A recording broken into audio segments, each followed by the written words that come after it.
Hi everyone, কী হালচাল সবার? আজ দুপুরে মুড ঠিক করে আমরা সবাই মিলে ঘুরতে বেরিয়ে গিয়েছিলাম।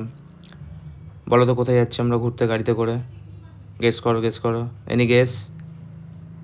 আজ আমরা বেরিয়ে পড়েছিলাম শরৎচন্দ্র চট্টোপাধ্যায় পৈতৃক বাসভবনে, যেটা আছে রূপনারায়ণ নদীর তীরে একটি ছোট্ট গ্রামে দেউলটিতে। এদিকে হাইওয়েতে দাদা খুব সিনসিয়ারলিভাবে ড্রাইভ করছিল আর আমাদের ডাইরেকশন দিচ্ছিল যে কীভাবে গাড়ি চালাতে হয় হাইওয়েতে। অনেক দিন ধরেই প্ল্যান করছিলাম এই জায়গাটা যাওয়ার জন্য, বাট কোনো কারণে যাওয়া হয়ে উঠছিল না। তো যাই হোক, আজ সেই দিন চলে এসেছে। সবাই দেখছো কত মজায় আছে। উপস, এদিকে আবার রাস্তা ভুলে হঠাৎ করে আবার একটু রোড ম্যাপ দেখে নেওয়া হলো। প্রায় ওনার বাড়ির কাছাকাছি পৌঁছে গেছি, তো সেটাই গাইড করছিলাম দাদাকে আমি। দাদাও খুব এক্সাইটেড ছিল। লোকেশনে পৌঁছে আমরা গাড়ি পার্কিং করে ওনার বাড়ির উদ্দেশ্যে আস্তে আস্তে রওনা দিলাম। 1876 সালে হুগলি জেলায় দেবনন্দপুর একটি ছোট্ট গ্রামে ব্রাহ্মণ পরিবারে তিনি জন্মগ্রহণ করেন। তার পিতা মতিলাল চট্টোপাধ্যায় ও মাতা ভুবেন মোহিনী দেবী ছিলেন।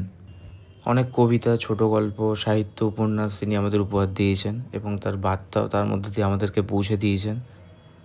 তো এই কথা বলতে বলতেই আস্তে আস্তে করে ওনার ঘরের দিকে আমরা এগিয়ে গেলাম, প্রবেশ করলাম আস্তে আস্তে ওনার বাড়ির ভেতরে।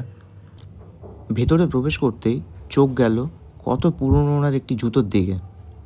সাথে ছিল ওনার পুরনো কিছু আসবাবপত্র, খাট, আলমারি, কিছু ফটোবন্দি। তার সাথে চোখ গেল একটি ঘড়ির দিকে, যেটির বয়স নাকি প্রায় 100 বছরেরও বেশি পুরনো। আস্তে আস্তে আমরা উপরের দিকে উঠে পড়লাম। উপরে উঠতে দেখলাম একটা কাঠের পুরনো বেঞ্চ, সাথেই সুন্দর মনোরম পিসফুলি একটা ভিউ। তো গাইজ, ভিউ দেখে আমরা আস্তে আস্তে নিচের দিকে নেমে পড়লাম। তোমরা যারা এখানে আসতে ইচ্ছুক অবশ্যই এখানে আসতে পারো। আশা করি তোমাদেরও খুব ভালো লাগবে। যে কোনো একটা উইকেন্ডে প্ল্যান করো আর এখানে চলে আসো। তো গাইজ, এই ছিল আজকের ভিডিও। আশা করছি ভালো লেগেছে। দেখা হচ্ছে আবার নেক্সট ভিডিওতে। টাটা।